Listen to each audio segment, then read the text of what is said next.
I don't believe the developers should be negotiating selling units that either don't exist or have not even been approved to people who are arranging their lives and finances around this. It's a practice that's being called risky, where condo units are being sold before the developer even gets permission from the city to build. I'm Faiza Amin. I'm on Church near Carlton. Now, these condo towers being built here have already long been approved, but there are others that aren't and are still selling units, and one councillor says that's just an unfair practice. I heard from a resident who discovered that the unit that they had registered for, they were negotiating to buy this unit in a new condo that's been proposed, hadn't actually been approved by anyone. The city, the OMB, nobody. It was an email that prompted City Councillor Josh Matlow to issue a cautionary buyer's beware tale. A resident lobbied for the councillor to approve a condo proposal because he had already made a financial investment. The units don't exist. The units exist in a proposal to the city and in the developer's hopes, dreams, and aspirations to make a lot of money.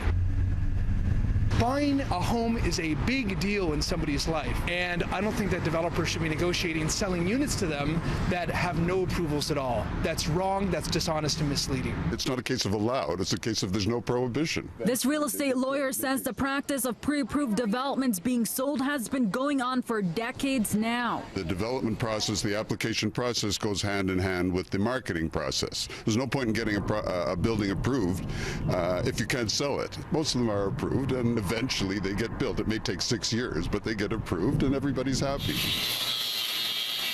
The developer is, however, required to make their status clear, but essentially it's up to the purchaser to do their due diligence. There's a disclosure by provincial law that says in an agreement of purchase and sale what the planning status is, whether a permit's been issued, whether an application has been issued. And if the proposal isn't approved or is subject to change, if the development isn't approved, you'll get your deposit back. But if the building has gone up in value by $100,000 a unit, that's small consolation.